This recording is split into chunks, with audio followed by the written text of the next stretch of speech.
दोस्तों 1200 दिनों में बनाए जाने वाला टाइटैनिक सिर्फ 2 ही घंटे में क्यों डूब गया। 10 अप्रैल 1912 ये वो दिन था जब दुनिया का सबसे महंगा और सबसे बड़ा जहाज टाइटैनिक अपने पहले सफ़र के लिए बिल्कुल तैयार था। उस दिन अटलांटिक ओशन बेहद खूबसूरत था और समुद्री तूफान आने का दूर दूर तक कोई चांस नहीं था। जहाज में 1500 पैसेंजर भी सवार हो चुके थे और लाखों लोग डॉक पर टाइटैनिक के पहले सफ़र का आगाज़ देखने के लिए खड़े थे।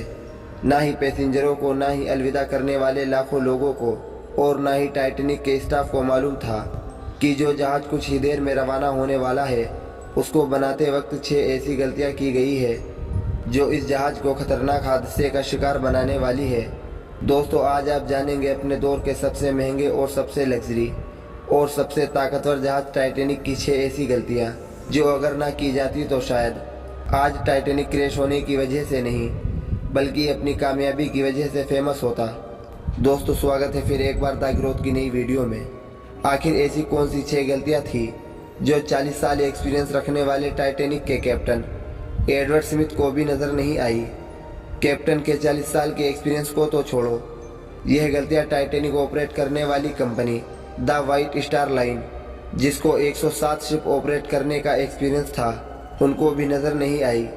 और तो और यह गलतियां टाइटैनिक मैन्युफैक्चर करने वाली कंपनी हार्ले एंड वोल्फ को भी नज़र नहीं आई जिन्होंने सिर्फ टाइटैनिक से पहले ही 500 से ज़्यादा शिप मैन्युफैक्चर की थी। टाइटैनिक की कंस्ट्रक्शन 1907 में शुरू हुई थी और तकरीबन 3 साल का वक्त और तकरीबन 2000 वर्करों की मेहनत के बाद जहाज को 2010 में तैयार कर लिया गया। अब जहाज पूरी तरह से तैयार हो चुका था लेकिन इसको टेस्ट करने का फेस अभी बाकी था। टाइटैनिक बनाने वालों का उस पर पूरा यकीन हो गया जब टाइटैनिक ने अपना पहला टेस्ट रन कामयाबी से पार कर लिया। टेस्ट पास करते ही पूरी दुनिया के अखबारों में इसकी मार्केटिंग की गई जिसकी हेडिंग थी अनसिंकेबल टाइटैनिक, यानी कभी नहीं डूबने वाला जहाज बना लिया गया है।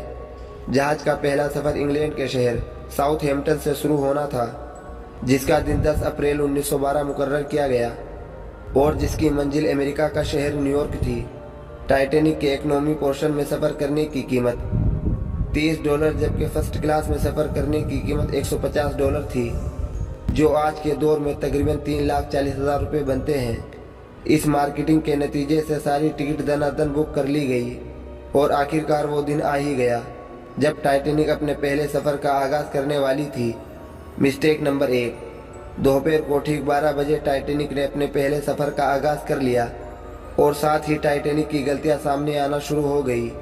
कैप्टन स्मिथ को मलकान की तरफ से डेडलाइन मिल चुकी थी कि किसी भी सूरत में 17 अप्रैल यानी सिर्फ 7 दिनों में न्यूयॉर्क पहुंचना है। इसी वजह से कैप्टन ने जहाज की रफ्तार शुरू से ही बहुत तेज रखी थी और यही थी टाइटैनिक की सबसे पहली गलती। कैप्टन स्मिथ को मलकान की तरफ से दी गई इन्वेस्टिगेशन और प्रेशर की वजह से न्यूयॉर्क जल्द से जल्द पहुँचना था क्योंकि यह टाइटैनिक का पहला सफ़र था और अगर वह न्यूयॉर्क टाइम से ना पहुंच पाते तो टाइटैनिक की रेपुटेशन को काफ़ी नुकसान होता। दुनिया की कोई भी गाड़ी हो, मशीन या फिर जहाज, उनके कई ऑपरेटिंग प्रोसीजर होते हैं जिनमें स्पीड लिमिट भी इन प्रोसीजर का एक पार्ट होता है और वह पार्ट टाइटैनिक के सफ़र के आगाज़ में ही वायलेट किया गया था। थोड़ी ही देर में जहाज साउथहैम्पटन के पोर्ट को इतना पीछे छोड़ गया कि अब दूर दूर तक नीले समंदर के अलावा कुछ नज़र नहीं आ रहा था। मिस्टेक नंबर 2, अब टाइटैनिक को चलते हुए 3 दिन गुजर चुके थे। टाइटैनिक पिछले 72 घंटों से मुसलसल न्यूयॉर्क की तरफ बढ़ता चला जा रहा था। यह 14 अप्रैल 1912 की शाम थी। समुद्र पर हर तरफ खामोशी और धुंध छाई हुई थी जिस वजह से विजिबिलिटी भी काफ़ी कम हो चुकी थी। उसी रात एक और बहरी जहाज जो कि टाइटैनिक से कुछ ही घंटे आगे था, उसके कैप्टन ने वायरलेस पर टाइटैनिक को समुद्र पर तैरती हुई चट्टानें यानी आइसबर्ग के बारे में वार्निंग दी थी। एक्सपर्ट का मानना है कि यह वार्निंग कम से कम 6 बार दी गई थी लेकिन ऑपरेटर की गलती की वजह से इंतहाई इम्पोर्टेंट वार्निंग इनसे मिस हो गई। उनके लिए शायद यह नॉर्मल बात थी लेकिन यही थी टाइटैनिक के हमले की दूसरी गलती क्योंकि टाइटैनिक अपने समय का पहला लग्जरी जहाज था और इसमें कई वीआईपी भी मौजूद थे। इसी वजह से ज़्यादातर टाइटैनिक का स्टाफ फर्स्ट क्लास के पैसेंजरों की खिदमत में बिजी था। अगर इन वार्निंग को सीरियसली लिया जाता तो आगे का पूरा सीन ही अलग होता। मिस्टेक नंबर 3, जहाज की स्पीड भी ज़्यादा थी और उनसे एक बहुत ही इम्पोर्टेंट वार्निंग भी मिस हो चुकी थी। टाइटैनिक अब तेजी से इंतहाई बेखौफ अंदाज में आइसबर्ग की रेंज में बढ़ता चला जा रहा था, लेकिन अभी भी टाइटैनिक को हादसे से बचाया जा सकता था, क्योंकि जहाज के पहरेदार अलर्ट थे, जो किसी भी आइसबर्ग की इत्तला को दूर से देखने पर ही कैप्टन को देने के लिए रेडी थे। लेकिन दूर से देखने के लिए उनके पास एक चीज मौजूद नहीं थी, और वह चीज थी दूरबीन। जी हाँ, पहरेदार अलर्ट तो थे, लेकिन वह आइसबर्ग को दूरबीन न होने की वजह से दूर से नहीं देख सके, और यही थी टाइटैनिक की तीसरी बड़ी गलती। आइसबर्ग की खबर कैप्टन स्मिथ को उस वक्त हुई जब जहाज के पहरेदारों ने खबर दी कि जहाज के बिल्कुल सामने एक फुटबॉल मैदान के साइज जितना आइसबर्ग है। लेकिन अब बहुत देर हो चुकी थी, क्योंकि आइसबर्ग बेहद करीब आ चुका था। मिस्टेक नंबर 4, क्योंकि अटलांटिक ओशन में अक्सर शिप को ऐसे आइसबर्ग का सामना करना पड़ता है जिसको बड़े बड़े बहरी जहाज आराम से हैंडल कर लेते हैं। शायद कैप्टन स्मिथ ने भी यही सोचा था। आइसबर्ग की खबर मिलते ही कैप्टन ने जहाज के इंजन बंद करने का हुक्म दिया और साथ ही टाइटैनिक का रुख बदलने का भी ऑर्डर दिया। बेशक कैप्टन ने आइसबर्ग से बचने की बहुत कोशिश की, लेकिन फासला इतना कम रह गया था कि कुछ भी करना फजूल साबित हुआ। आइसबर्ग अब टाइटैनिक के सेंटर से टकरा चुका था, लेकिन टाइटैनिक के अभी भी बचने की काफ़ी उम्मीद बाकी थी। यह उम्मीद बाकी रह गई थी कि शायद आइसबर्ग जहाज की बॉडी को नुकसान ना पहुंचाए, या फिर आइसबर्ग जहाज से टकराते ही खुद ही टूट जाए। और शायद होता भी ऐसा ही अगर टाइटैनिक की चौथी गलती अपना काम ना दिखाती। एक्सपर्ट का मानना है कि टाइटैनिक की बॉडी पर जो रिपिट्स लगी थी वह स्टील की नहीं बल्कि कास्ट आयरन की बनी थी। इन रिपिट्स का काम लोहे के बड़े बड़े पीसेस को आपस में जोड़े रखना होता है, लेकिन जो कि कास्ट आयरन स्टील से नरम होता है। इसी वजह से जिस जगह आइसबर्ग टाइटैनिक की बॉडी से टकराया वहाँ के रिपिट्स प्रेशर की वजह से खुल गए, और फिर वही हुआ जिसका डर कैप्टन स्मिथ को था। मिस्टेक नंबर 5, टाइटैनिक की टक्कर एक फुटबॉल मैदान जितने बड़े आइसबर्ग से हो चुकी थी, और अब जहाज के निचले हिस्से में पानी भरना शुरू हो चुका था। इस खतरनाक हमले ने पूरे पैसेंजर को अलर्ट कर दिया था, और साथ ही जहाज में मौजूद टाइटैनिक के मालिक जोसेफ ब्रिक्स को भी। बेशक टाइटैनिक में पानी भरना शुरू हो गया था, लेकिन अभी भी टाइटैनिक के बचने की काफ़ी उम्मीद बाकी थी, क्योंकि टाइटैनिक को ऐसे डिज़ाइन किया गया था कि इसके 3 फ्लोर में पानी भर भी जाए फिर भी ये नहीं डूब सकता।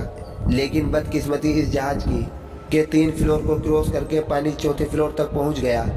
अब मामला हाथ से निकल चुका था। टाइटैनिक धीरे धीरे ओशन के गहरे पानी में डूबता जा रहा था। अब जहाज की फिक्र किए बगैर इसमें मौजूद पैसेंजर की जान बचाने का वक्त आ चुका था।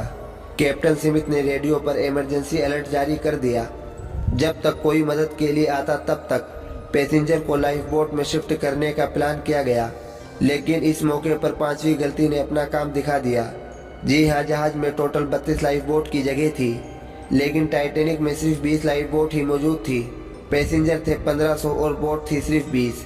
मिस्टेक नंबर 6, हर तरफ अफरा तफरी का आलम था और हर शख्स उन गिनी चुनी कश्तियों में सवार होना चाहता था।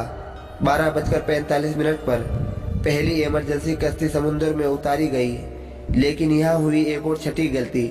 अफरा तफरी के आलम में कश्तियों को पूरा भरे बगैर ही समुद्र में उतार दिया गया, जिसमें ज़्यादातर फर्स्ट क्लास के पैसेंजरों को अहमियत दी गई थी, यानी जो लोग ज़्यादा अमीर थे उनको पहले बिठाया गया। कश्तियों में अगर ज़्यादा पैसेंजर को बिठाया जाता तो शायद ज़्यादा पैसेंजरों को बचाया जा सकता था। अब जहाज तेज़ी से समुद्र में डूबता जा रहा था।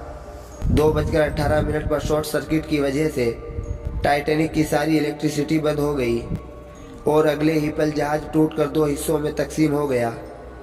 टाइटैनिक को समुद्र के अंदर मुकम्मल तौर पर डूबने के लिए 2 घंटे 40 मिनट लगे और इस तरह 1500 लोग अटलांटिक ओशन के ठंडे पानी में डूबकर मर गए। आपको एक और बात बताते चले कि पानी का टेम्परेचर उस वक्त -2 डिग्री सेंटीग्रेड था। मतलब अगर पैसेंजर इस ठंडे पानी में छलांग भी लगाते तो बचने का कोई चांस नहीं था, क्योंकि इंसान इतने ठंडे पानी में कम से कम 30 मिनट से ज़्यादा जिंदा नहीं रह सकता।